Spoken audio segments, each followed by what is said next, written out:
Shalom saudaraku yang kekasih dalam Tuhan. Shalom. Tidak terasa kita telah meninggalkan tahun 2020 dan kita memasuki tahun 2021. Kita semua tentu percaya bahwa kuasa Tuhan akan menyertai kehidupan kita anak-anaknya, sehingga kita sebagai anak-anak Tuhan siap menapak di dalam kehidupan tahun 2021 ini, karena kuasa Tuhan ada bersama-sama dengan kita sekalian, dan kuasa Tuhan akan melingkupi hidup saya, hidup saudara sekalian.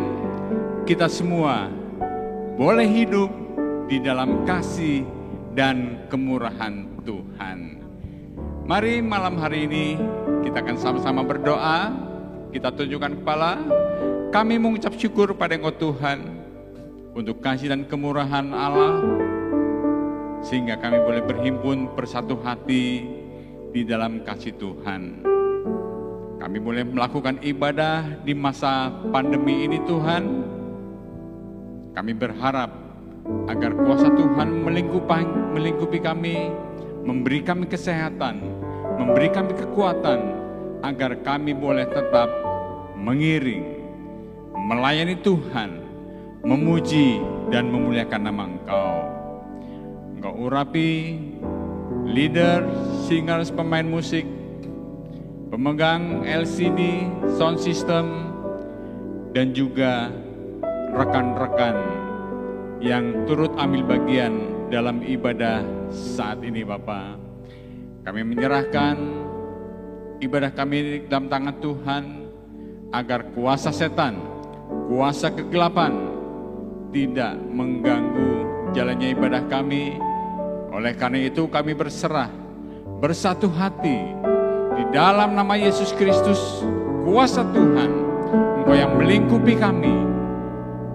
Kuasa Tuhan mengusir roh-roh jahat, penguasa-penguasa di udara, keluar dari ruangan ini, keluar dari ruangan hati kami. Dan kami persilahkan kuasa Roh Kudus Allah mengambil bagian dalam ibadah kami ini, dari awal, pertengahan, sampai pada akhirnya. Terpujilah nama Tuhan. Di dalam nama Tuhan Yesus Kristus kami berdoa dan kami mengucap syukur. Mari yang percaya sama-sama katakan amin. Amin. Puji Tuhan.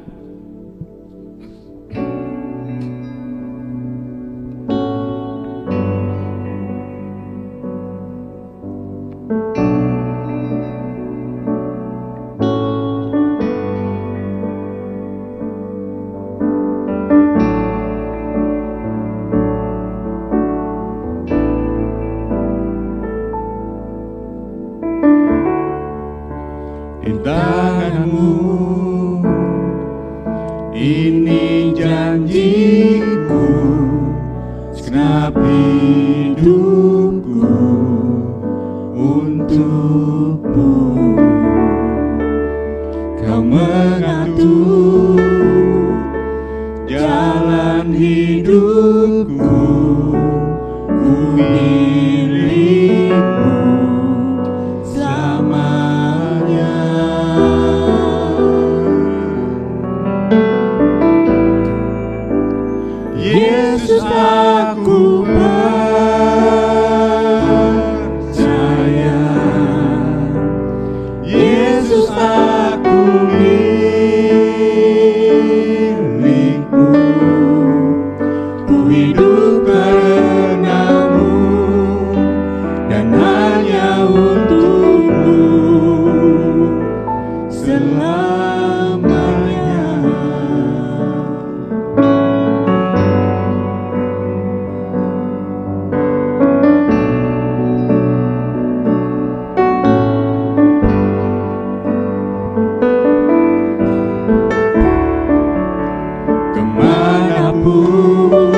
kami serahkan segenap hidup kami. Karena kami percaya bahwa Engkaulah yang akan menopang hidup kami, memberikan kekuatan kepada kami, memberikan peneguhan, sehingga kami tidak putus asa, kami tidak putus pengharapan, karena ada kuasa Tuhan yang menaungi, menopang hidup kami sekalian. Engkau layak disembah, Engkau layak ditinggikan.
Kami hendak berglori bagi kemuliaan nama Tuhan di tempat yang maha tinggi.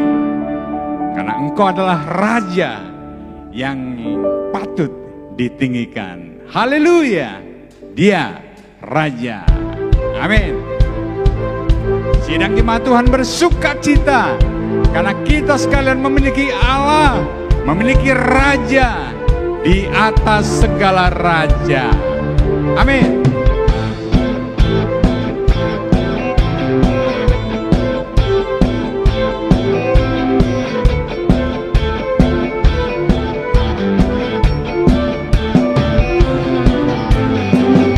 Bersyukurlah kepadanya, bawalah pujian baginya, karena dia raja, dia yang perkasa. Tuhanlah kekuatanku, mazmur dan keselamatanku, dia penolongku, yang beri hidupku. Kau yang berjaya, seluruh semesta sujud menyembah. Agunglah kebangkitanmu, mujizat telah terjadi. Junjung kasih anugerahmu, kekal teguh dan mulia. Masyhurlah perbuatanmu, kau penyelamat hidupku. Kasih-Mu tiada tara, bertahta Kau Tuhan Rajaku. Yesus Raja di atas segala raja. Kita semua bangga memiliki Tuhan Juru Selamat yang luar biasa. Bersyukurlah kepadanya, bawalah pujian baginya, karena dia raja, dia yang perkasa. Tuhanlah kekuatanku, mazmur dan keselamatanku, dia penolongku, yang beri hidupku. Kau yang berdaya, seluruh semesta sujud menyembah. Agunglah kebangkitanmu, mujizat telah terjadi. Junjung kasih anugerahmu, kekal teguh dan mulia. Masyhurlah perbuatanmu, kau penyelamat hidupku. Kasih-Mu tiada tara, bertahta Kau Tuhan Rajaku. Haleluya. Yesus Raja mulia. Anak-anak Tuhan bangga memiliki Tuhan Juru Selamat yang luar biasa. Dia telah bangkit dari kematian, mengalahkan maut. Raja di atas segala raja. Haleluya. Yang berjaya, seluruh semesta sujud menyembah. Agunglah kebangkitanmu, mujizat telah terjadi. Junjung kasih anugerahmu, kekal teguh dan mulia. Masyhurlah perbuatanmu, kau penyelamat hidupku. Kasih-Mu tiada tara, bertahta Kau Tuhan Rajaku.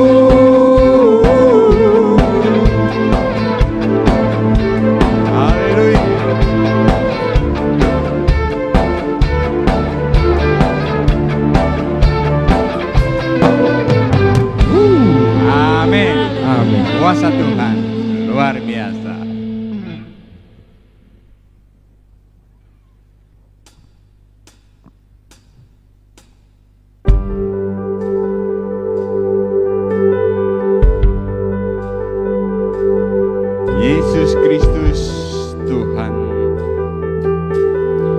Juru Selamat umat manusia. Haleluya.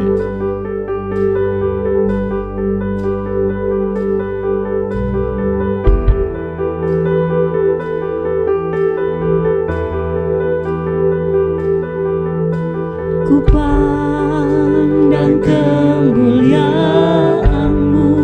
Kami memandang kemuliaan Tuhan. Imam besar maha agung. Engkaulah yang maha agung.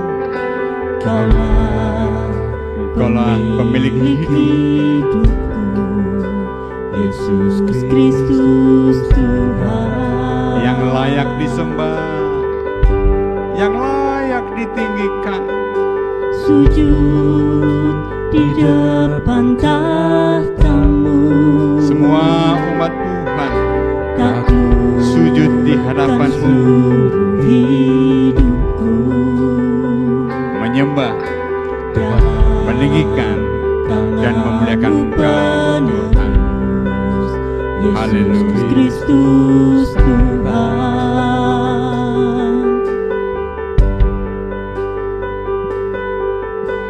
Tiada satu pun yang luput dari karya kasih-Mu yang mulia. Bagi-Mu segala pujian, hormat, kemuliaan.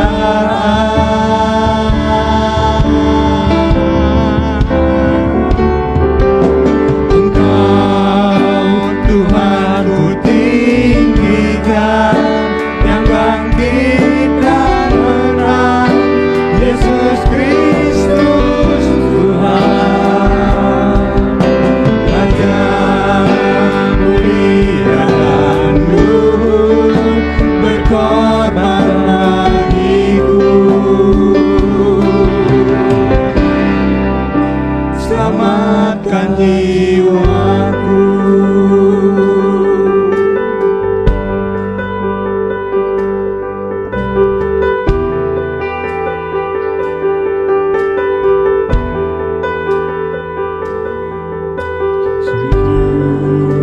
Di depan tahta-Mu,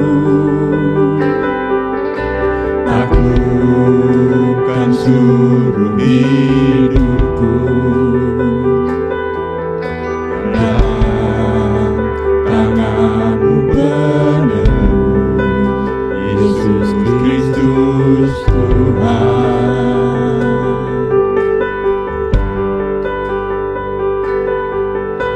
Tiada satu pun yang luput dari karya kasih-Mu yang mulia. Bagi-Mu segala pujian, hormat, kemuliaan.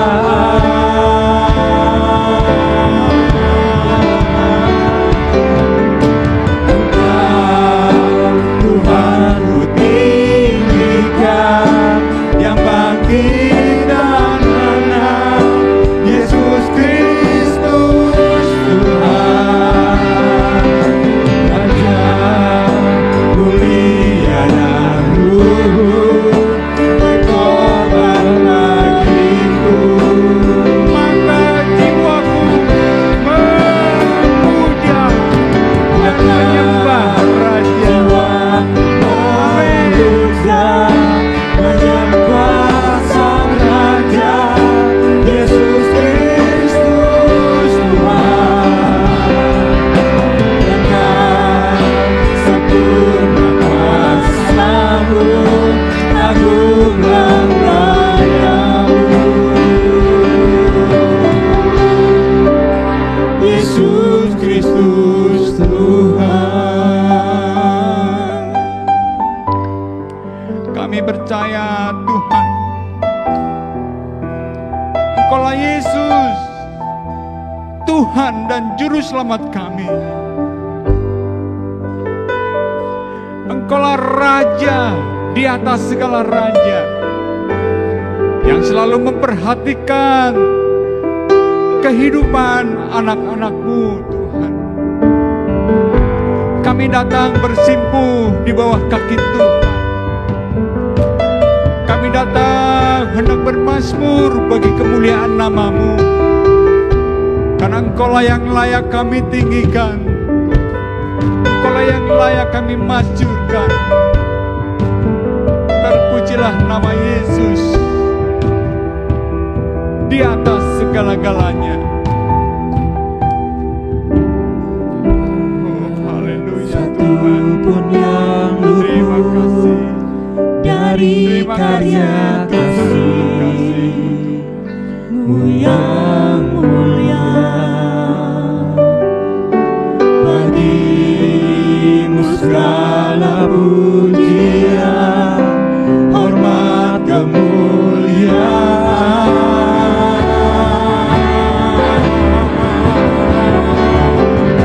Engkau Tuhan tinggikan, yang bangkitkan menang, Yesus Kristus Tuhan.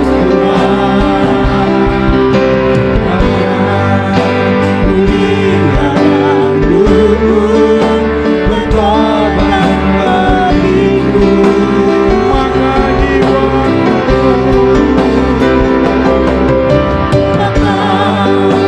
jiwaku memuja, menyembah Sang Raja, Yesus Kristus Tuhan.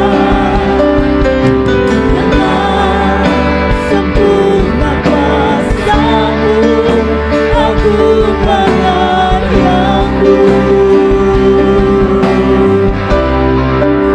Yesus Kristus Tuhan.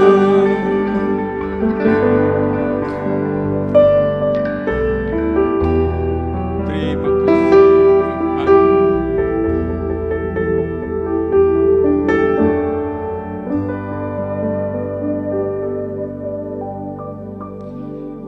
Kami mengucap syukur kepada Engkau Tuhan, oleh karena kemurahan Allah, kami berkesempatan untuk memuji dan memuliakan nama Tuhan. Sebentar kami akan mendengarkan firman Tuhan. Biarlah kuasa Roh Kudus bekerja, memberikan pengurapan kepada Bapak Gembala jemaat kami Tuhan, supaya dengan pengurapan yang dari Allah, kami boleh menerima taburan firman Tuhan. Jadikan hati kami bagikan tanah yang subur, siap menerima benih-benih firman Tuhan. Tatkala benih itu tertanam dalam hati kami, maka benih firman Tuhan akan bertumbuh dan berbuah-buah. Kami anak-anak-Mu boleh melakukan perbuatan-perbuatan iman, sehingga nama Tuhan dipermuliakan. Kami mengucap syukur pada Engkau Bapa. Terpujilah nama-Mu di tempat yang maha tinggi. Di dalam nama Tuhan Yesus, kami siap menerima firman Tuhan. Amin.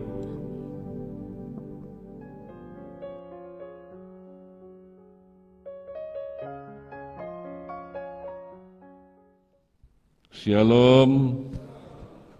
Tuhan memberkati saudara semua.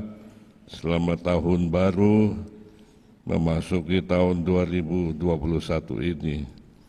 Saya yakin para malaikat di surga bangga melihat jemaat pagi-pagi sudah siap, penuh pengorbanan, datang di gedung ini berbakti kepada Tuhan. Ya, masa pandemi ini kita lebih banyak, lebih repot, harus pakai masker, harus cuci tangan, harus duduk, jaga jarak dan sebagainya. Tapi jangan kecil hati, saudara tetap lakukan sesuai dengan instruksi pemerintah supaya kita taat kepada aturan pemerintah itu. Tuhan memberkati saudara semuanya. Firman Tuhan terdapat di dalam Yohanes 12 ayat 1 sampai dengan 8. Demikian bunyi firman Tuhan. 6 hari sebelum Paskah, Yesus datang ke Betania, tempat tinggal Lazarus yang dibangkitkan Yesus dari antara orang mati. Di situ diadakan perjamuan untuk dia, dan Marta melayani, sedang salah seorang yang turut makan dengan Yesus adalah Lazarus. Maka Maria mengambil setengah kati minyak narwastu murni yang mahal harganya, lalu meminyaki kaki Yesus dan menyekanya dengan rambutnya, dan bau minyak semerbak di seluruh rumah itu. Tetapi Yudas Iskariot, seorang dari murid Yesus yang akan segera menyerahkan dia, berkata, "Mengapa minyak narwastu ini tidak dijual 300 dinar dan uangnya diberikan kepada orang miskin?" Hal itu dikatakannya bukan karena ia memperhatikan nasib orang-orang miskin, melainkan karena ia adalah seorang pencuri. Ia sering mengambil uang yang disimpan dalam kas yang dipegangnya. Maka kata Yesus, "Biarkanlah dia melakukan hal ini mengingat hari penguburanku, karena orang-orang miskin selalu ada pada kamu, tetapi aku tidak akan selalu ada pada kamu." Di dalam Injil Markus 14 ayat 9 ada peristiwa yang sama dengan peristiwa ini. Maka Yesus mengatakan, "Aku berkata kepadamu, sesungguhnya di mana saja Injil diberitakan di seluruh dunia, apa yang dilakukannya ini akan disebut juga untuk mengingat dia." Keluarga Betani sudah mengenal Yesus cukup lama, dan Yesus terkadang datang ke rumah itu untuk mengadakan ibadah keluarga, dan Yesus menyampaikan firman kepada keluarga ini.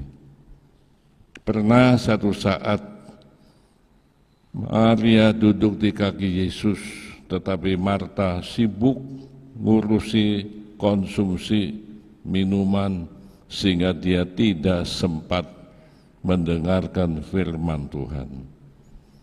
Nah, ini sudah dua golongan manusia Kristen, yang satu lebih rohani dari yang lain. Satu ketika keluarga ini berduka cita karena kematian saudaranya, yaitu Lazarus. Setelah dikubur di dalam kuburan 4 hari, Yesus muncul dan Yesus datang. Dan di situ Yesus mengadakan mujizat yang luar biasa. Dia memanggil roh dari Lazarus dan menyembuhkan Lazarus, sehingga Lazarus yang mati itu kembali hidup lagi dan sehat walafiat. Ini membuat keluarga di tempat itu bersuka cita karena kebangkitan Lazarus dari kematian. Bahkan penduduk Betania pun turut bersuka cita menyaksikan perkara ini. Saudara-saudara kekasih, Yesus mempunyai kuasa yang tidak terbatas membangkitkan orang mati. Iblis bisa membunuh manusia, tetapi tidak pernah bisa menghidupkan manusia. Yesus sanggup menghidupkan manusia. Maka dia berjanji bagi setiap orang yang percaya kepada Yesus, termasuk saudara semua, satu saat kita semua akan mati. Ya, itu memang sudah ditakdirkan kematian manusia. Tidak ada yang bisa tetap hidup terus-menerus. Tetapi Yesus berjanji akan membangkitkan orang-orang percaya pada hari kedatangannya yang kedua kalinya. Jadi orang yang mati di dalam Yesus akan dibangkitkan oleh Yesus dan beroleh hidup kekal selama-lamanya. Maka itu saudara jangan menyia-nyiakan waktu ibadah. Waktu ibadah kita datang kepada Tuhan, berbakti kepada Tuhan dengan sungguh-sungguh, maka saudara akan dibangkitkan walaupun sudah mati, walaupun tubuh kita sudah menjadi tanah, ya, tapi Tuhan berkuasa membangkitkan kita menjadi manusia yang hidup. Itu Alkitab katakan demikian. Kita melihat saudara, keluarga ini terutama tentang Maria sendiri. Maria seorang wanita yang masih muda. Adat orang Yahudi, gadis-gadis itu mengumpulkan uang dan membeli minyak narwastu disimpan untuk bekal nanti kalau mereka menikah. Jadi ini narwastu itu mahal harganya, paling mahal. Maria sudah mengumpulkan uang pribadinya dan membeli minyak narwastu setengah kati itu. Harganya itu 1 tahun gaji seorang UMR. Sudah bayangin, mahal ya. Dia menyimpan minyak itu untuk nanti pada waktu perkawinan dirinya. Tetapi ketika dia melihat saudaranya itu dibangkitkan dari antara orang mati, maka dia merasa betapa baiknya Tuhan Yesus, betapa ajaibnya Tuhan Yesus. Jadi dia ingin menyampaikan rasa syukur dan terima kasih kepada Tuhan. Apa yang harus saya perbuat untuk Tuhan Yesus?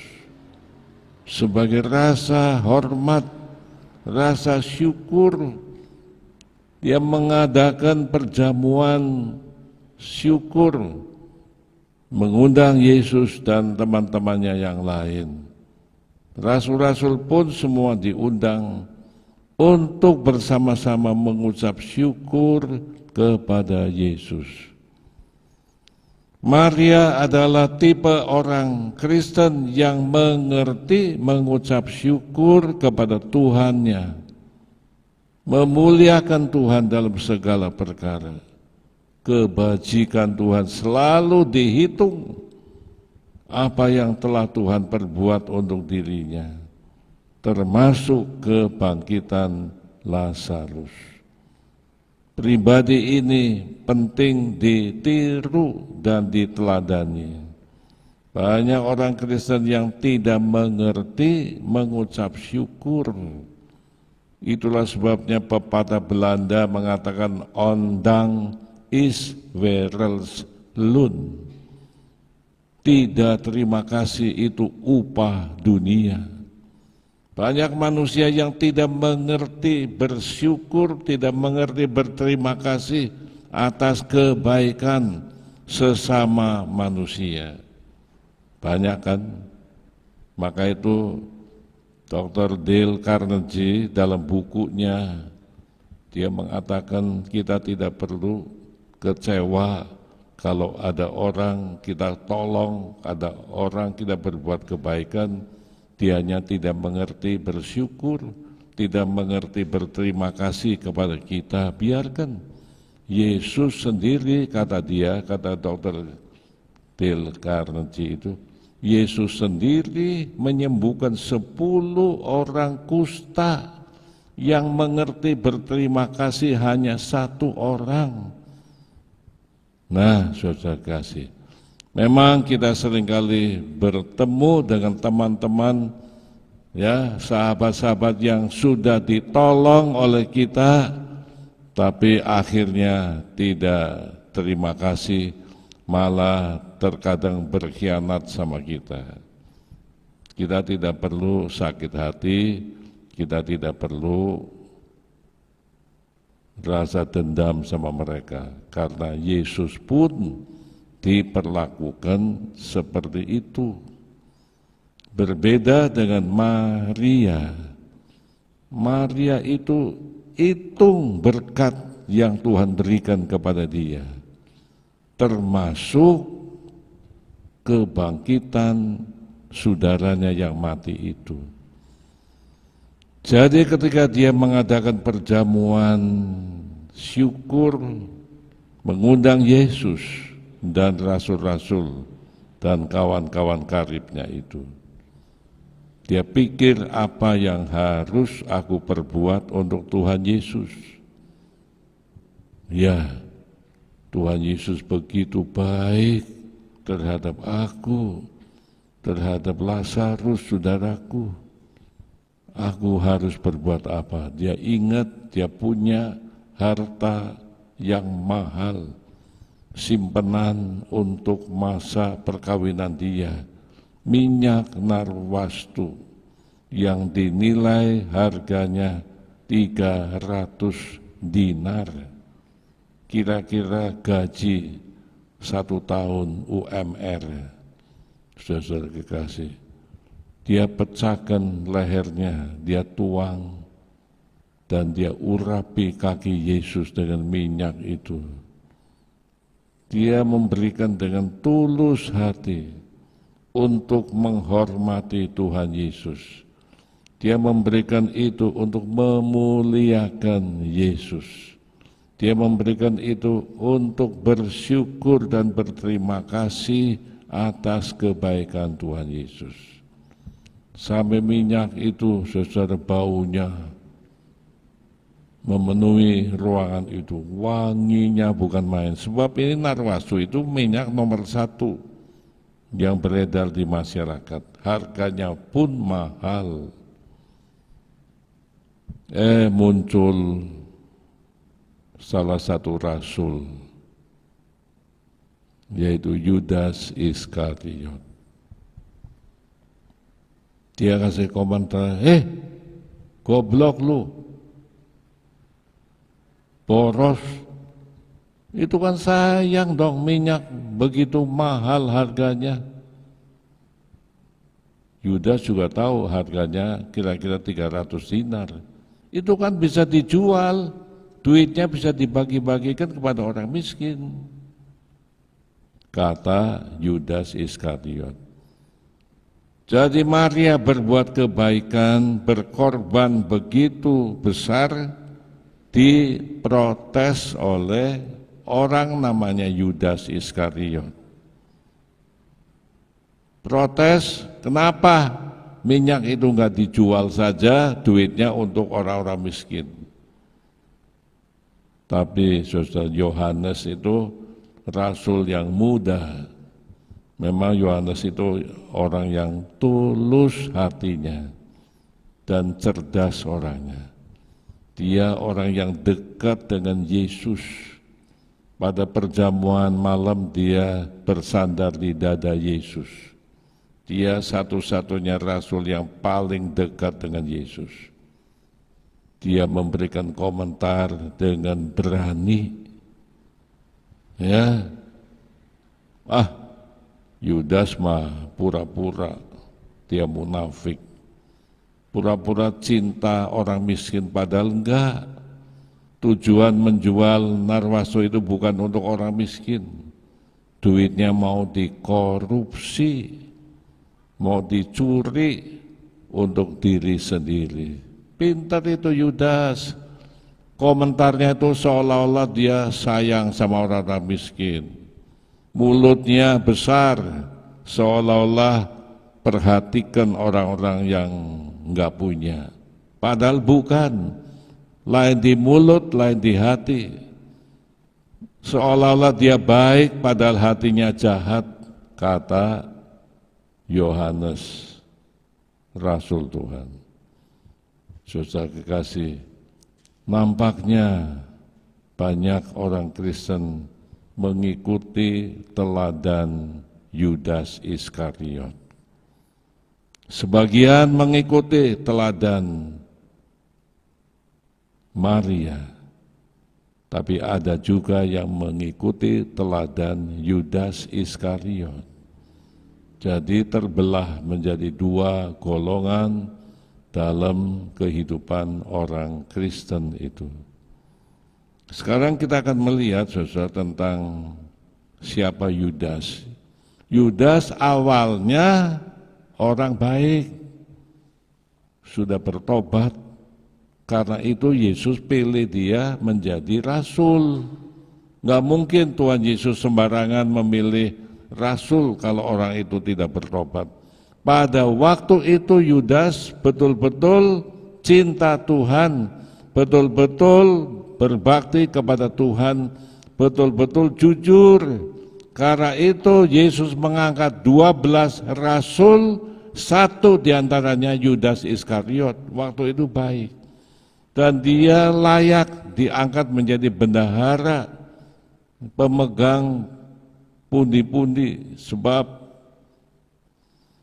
rasul-rasul ini dalam pelayanannya itu, saudara, ditopang oleh jemaat yang mengasihi Tuhan, memberikan persembahan. Itu dikumpulkan oleh Yudas Iskariot. Terkadang mereka itu belanja, beli roti. Dalam pelayanan itu, siang hari mereka harus makan, mereka pergi ke desa membeli roti, bagi-bagikan. Memang terkadang Yesus mengadakan mujizat, 5 ketur roti dan 2 ikon dibagikan 5.000 orang. Tetapi tidak selalu mengadakan mujizat begitu. Tuhan memakai persembahan dari jemaat yang mengasihi Tuhan, itu dipakai untuk belanja sehari-hari selama 3,5 tahun. Maka itu saudara, mereka hidup cukup dengan biaya penginjilan, itu cukup oleh persembahan dari jemaat yang cinta Tuhan. Maka itu waktu Yesus berkumpul dengan murid-muridnya, bertanya, selama kamu melayani, memberitakan Injil bersama-sama dengan aku, pernah kekurangan enggak? Kata rasul-rasul, enggak Tuhan, kami cukup biaya hidup, biaya apa saja ada dari kas dari jemaat itu. Sekarang kita melihat Yudas, awalnya rasul yang jujur, yang tulus, pemegang uang kas. Tetapi lama-lama dia mulai berbuat curang. Memang dosa itu dimulai dari kecil, bertumbuh, berkembang menjadi besar. Begitu juga dengan Yudas, awalnya dia cinta akan uang, dia mulai tidak jujur, ambil uang kas tanpa sepengetahuan rasul-rasul yang lain, tanpa seizin Tuhan Yesus, dia curi uang itu, mula-mula kecil, ya 1 dinar nggak apa-apa, nggak jujur 1 dinar nggak apa-apa. Dosa itu dimulai dari kecil, tapi bertumbuh terus bahaya, saudara kasih. Lama-lama dia berani melakukan korupsi dalam jumlah yang banyak. Nah ini Rasul Yohanes itu orangnya cerdas dan teliti. Dia orangnya jujur, dia mengawasi tingkah langkah Yudas, tahu Yudas ini enggak jujur. soal uang nggak jujur. Ya, suka ambil duit dari kas itu. Makin lama makin besar, makin berani. Saudara-saudara kekasih dalam Tuhan, kita berada di negara Indonesia ini, kita dikejutkan oleh menteri yang diangkat oleh presiden melakukan tindakan korupsi. Coba saudara kasih, uang negara miliaran ditelan, dicuri untuk pribadi sendiri. Anak-anak Tuhan harus belajar kejujuran, hati-hati dengan ketidakjujuran. Nah ini kita melihat, saudara kasih, saya bacakan, Yesus memanggil ke-12 muridnya dan memberi kuasa kepada mereka untuk mengusir roh-roh jahat dan untuk melenyapkan segala penyakit dan segala kelemahan. Nah di situ ada nama-nama 12 rasul dan ayat 4, dan Yudas Iskariot yang mengkhianati dia. Itu termasuk salah satu di antara 12 rasul awalnya. Perjalanan mereka akhirnya Yudas menjadi koruptor yang besar, tidak jujur.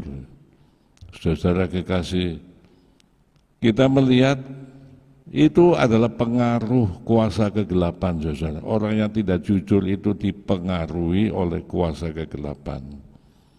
Karena itu, saudara, Yudas mula berbuat dosa kecil, nggak apa-apa, dibentuk terus sampai lama-lama menjadi berani berbuat dosa yang besar, korupsi yang banyak.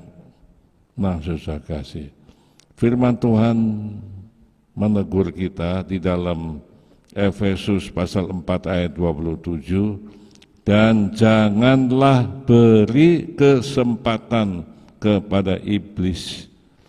Ketidakjujuran memang pengaruh dari iblis, supaya anak-anak Tuhan gak jujur, belajar bohong, ya, dari dosa yang kecil terus dikembangkan menjadi dosa besar. Hati-hati. Firman Tuhan sudah mengingatkan dalam surat Petrus juga mengatakan iblis itu seperti singa yang mengaum-ngaum dan lalu ingin menelan, ya, anak-anak Tuhan. Kata firman Tuhan, lawanlah iblis itu dengan iman. Jangan kompromi dengan iblis. Dalam hidup sehari-hari iblis itu mengikuti kita, saudara. Dia tidak kelihatan, tapi membisikkan pengaruh yang jahat. Maka itu di gereja terkadang terjadi perpecahan itu karena iblis turun tangan ikut campur mempengaruhi perpecahan itu. Anak-anak Tuhan harus waspada terhadap bisikan iblis, harus melawan dengan iman kepada Tuhan. Nah, ini Yudas, ya, menjadi hamba uang dan tidak jujur. Akhirnya apa, saudara? Akhirnya Yesus dijual dengan harga 30 keping. Dia datang kepada tokoh-tokoh Yahudi yang banyak duit. Oke, saya mau menyerahkan Yesus asal dibayar. Dibayar, saudara, 30 keping. Nanti orang yang aku cium itu dia, jangan salah. Nah, maka itu, saudara, di Taman Getsemani Yesus dicium oleh Yudas dan orang-orang Yahudi tangkap Yesus dan menyalibkan Yesus. Itu perbuatan Yudas. 12 rasul, 1 Yudas Iskariot, 1. Dulu ketika saya masih remaja, saya menjadi anggota biasa di gereja di kota Tegal. Ada pendeta tamu yang khotbah, saudara. Dia bilang, kalau jemaat jumlahnya 12, pasti ada satu menjadi Yudas Iskariot. Kalau 120 orang jemaat itu pasti ada 10 orang menjadi Yudas Iskariot. Saya bingung, saudara. Lah, waduh bahaya amat ini. Makin banyak jemaat, Yudas itu pun makin tumbuh. Pendeta ini mensitir kata-kata tokoh gereja aliran Pentakosta orang Belanda yang banyak pengalaman di Jawa Timur, namanya Van Gessel. Dia itu bilang begitu, memberikan teori, kalau jemaat jumlahnya 12 pasti ada satu Yudas Iskariot. Jadi kalau 24 ada 2 orang Yudas Iskariot, kalau 120 ada 10 Yudas Iskariot. Waduh, saya kaget loh, saudara. Masa iya? Saya kan anggota biasa waktu itu, sering ngobrol sama jemaat yang lain. Ternyata jemaat di kota Tegal itu banyak yang cinta Tuhan. Dia membela pendetanya itu Ong Ling Kok namanya. Ya, lalu saya sebagai anak Tuhan harus mengasihi gembala sidang saya, sebab ada tertulis tidak boleh mengusik hamba Tuhan. Jadi saya banyak membantu beliau dalam urusan pelayanan sekolah minggu, kaum muda dan sebagainya. Dan saya bayar perpuluhan secara rutin, tiap bulan saya dapat gaji.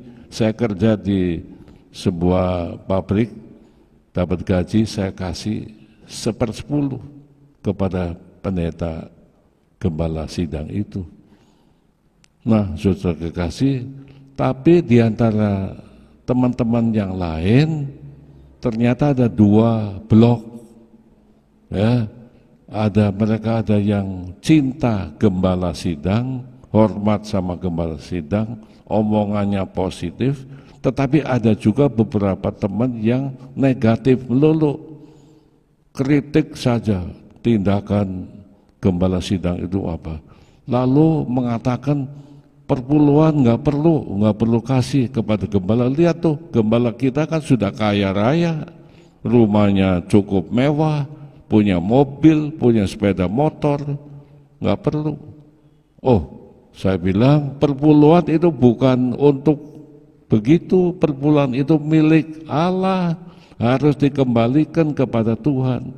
Tidak peduli gembala itu kaya atau miskin, tidak peduli, sebab uang perpuluhan itu adalah milik Tuhan yang harus dikembalikan. Maka itu, walaupun saya keluarga yang miskin, rumahnya lebih kecil dan nggak bagus, pendeta saya rumahnya lebih mewah, pendeta punya mobil, saya nggak punya mobil, tapi tetap saya bayar perpuluhan. Itu bukan milik pribadi saya, itu milik Tuhan, saya kembalikan dengan jujur. Nah, jadi di dalam gereja Tuhan itu ternyata muncul Yudas Iskariot yang mulutnya jahat, jelek-jelekin gembala sidang dan sebagainya. Saya nggak berani, saudara. Saya nggak berani. Puji Tuhan, saya punya ibu juga hormat sama gembala sidang. Kami punya lahan tanam cabai rawit, saudara. Begitu panen itu banyak sekali, ibu saya menjumlah semua berapa kilo, 1/10 dikirim ke gembala sidang. Ya, saya belajar dari ibu saya tentang perpuluhan itu. Nah, jadi kita melihat di sini tentang teori dari Van Gessel bahwa 120 jemaat pasti ada 12 orang yang berontak nantinya. suka jelek-jelekin gembala, suka tidak membantu gereja. Tetapi saya kembali melihat ayat ini, ternyata masih banyak orang yang baik-baik. Masih banyak jemaat yang seperti Maria yang berkorban. Gereja Betel Indonesia ini bertumbuh karena adanya jemaat saudara-saudara yang mendukung, yang berbuat baik. Saya tahu di sini banyak jiwa-jiwa yang seperti Maria yang suka berkorban, yang cinta Tuhan. Itulah sebabnya gereja kita ini tetap bertumbuh. Ada amin? Nah, kok diam? Kok bungkem, saudara? Kaget ya, saya khotbah begitu, saudara kaget. Saya lihat di sini banyak jiwa-jiwa yang baik-baik, saudara. Sungguh, ini bukan basa-basi. Anggota gereja kita ini banyak yang berbuat kebaikan, yang memberikan perpuluhan itu juga banyak, yang memberikan persembahan itu juga banyak. Ada amin? Ada amin? Lihat saja Natal cukup karena adanya orang-orang yang memberikan sumbangan, yang cinta Tuhan, yang mau melayani. Gereja kita banyak jiwa-jiwa yang mengasihi Tuhan. Lihat tuh pemain musik tuh berkorban, latihan sampai malam capek, tapi mereka cinta Tuhan Yesus. Pelayan-pelayan kita cinta Tuhan Yesus. Banyak jemaat kita yang berbuat seperti Maria, memberikan persembahan dengan sukarela, memberikan waktunya ibadah kepada Tuhan. Ya, hari ini kan kita lihat jemaat Tuhan mengasihi Tuhan, pakai masker, berkorban, datang ke gereja, beribadah. Itu menunjukkan saudara seperti Maria adanya. Saya berdoa jangan ada yang menjadi Yudas Iskariot. Sekalipun ya Van Hessel mengatakan begitu, tapi saya yakin tidak harus begitu. Saya yakin jemaat bisa semuanya menjadi seperti Maria yang cinta Tuhan, yang setia berbakti kepada Tuhan, yang setia melayani Tuhan, yang setia berkorban untuk Tuhan. Saya berdoa begitu, jangan ada amit-amit, jangan ada yang seperti Yudas Iskariot. Yudas Iskariot apa? Nasibnya itu terkutuk, saudara. Rugi sendiri. Dia menjual Yesus dapat uang 30 keping, belakangan dia menyesal. Dia datang kepada tokoh-tokoh Yahudi. Saya menyesal, saya berbuat jahat, katanya. Saya telah menjual orang yang baik, orang yang jujur. Yesus Kristus yang tidak berbuat jahat telah saya khianati. Ini uang saya kembalikan. Mereka nggak mau terima, saudara. Dia buang uang itu. Lalu dia pergi putus asa, bunuh diri. Tuh, saudara, itu nasibnya begitu. Jadi mari kita jangan meneladani Yudas Iskariot, rugi sendiri. Ya, kita belajar dari Maria. Maria masa depannya itu hidupnya diberkati Tuhan. Ya, kalau saudara ingin hidupnya diberkati Tuhan, ingin keluarga saudara diberkati oleh Tuhan, belajar dari Maria. Saudara, kita melihat di sini, aku berkata kepadamu, sesungguhnya di mana saja Injil diberitakan di seluruh dunia, apa yang dilakukannya ini akan disebut juga untuk mengingat Dia. Pemberitaan Injil, berdirinya gereja-gereja di seluruh muka bumi ini ditopang, didukung oleh jemaat yang berbuat seperti Maria. Begitu juga dengan GBI Elohim, dulu kecil, dulu kita nggak punya gedung dan lain sebagainya. Tapi karena jemaat banyak berdoa, setia berbakti kepada Tuhan, lama-lama kita melihat gedung yang megah ini karena dukungan dari jemaat. Jemaat setia berbakti kepada Tuhan, Tuhan memberkati. Jadi pemberitaan Injil di seluruh muka bumi ini ditopang, didukung oleh orang-orang seperti Maria yang berani berkorban untuk kemuliaan nama Tuhan. Saya selalu berdoa, saudara, supaya jemaat di sini dipakai Tuhan luar biasa. Saya berdoa supaya jemaat di sini keluarganya diberkati Tuhan, dilindungi Tuhan, dipelihara oleh Tuhan. Sebab saya tahu jemaat ini kebanyakan adalah orang-orang yang baik hatinya, orang-orang yang tulus, orang-orang yang takut kepada Tuhan. Karena itu mari saudara, menjelang kedatangan Tuhan Yesus, kita harus lebih setia kepada Tuhan adanya. Tuhan Yesus segera akan datang dan akan menyelamatkan kita untuk selama-lamanya. Amin. Mari kita tunduk dan berdoa kepada Tuhan. Bapa yang Maha Pengasih dan Penyayang, kami bersyukur Tuhan telah menyampaikan firman Tuhan kepada kami semuanya. Di antara mereka yang berbakti kepada Tuhan, muncul orang seperti Maria yang mengorbankan minyak mengurapi Yesus. Tetapi di balik itu ada juga orang-orang seperti Yudas Iskariot yang menimbulkan perpecahan, yang menimbulkan banyak masalah. Tuhan, kiranya jemaat di sini dihapus, tidak ada Yudas-Yudas yang hidup mengganggu pelayanan Tuhan.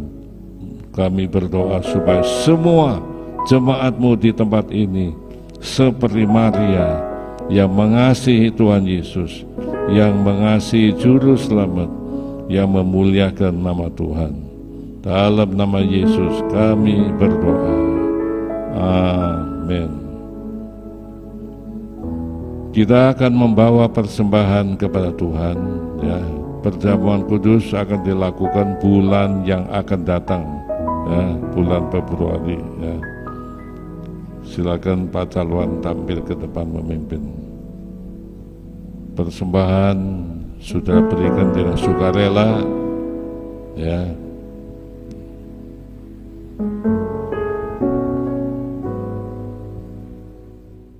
Haleluya. Kami memuliakan Tuhan dengan persembahan ini. Terimalah persembahannya diberikan anak-anak-Mu ya Tuhan. Sucikan dan jadikan berkat untuk kemuliaan nama-Mu. Limpahkan berkat Tuhan kepada mereka sesuai dengan janji-Mu ya Tuhan. Terima kasih ya Bapa. Kami berdoa untuk saudara kami yang sedang krisis ekonomi. Tuhan berkati mereka semua. Di tengah-tengah pandemi ini Tuhan, Engkau hadir dalam rumah tangga mereka dan memberkati mereka. Mereka yang sakit termasuk Rizka, Tuhan jamah dalam nama Yesus, sembuhkan mereka semuanya. Haleluya. Kami juga berdoa untuk negara kami, bangsa kami, Indonesia. Berkati Tuhan pelaksanaan pembagian vaksinasi Tuhan untuk masyarakat seluruh Indonesia, supaya vaksin itu berguna bagi imunitas rakyat Indonesia. Pakailah pemerintah kami menjadi berkat adanya.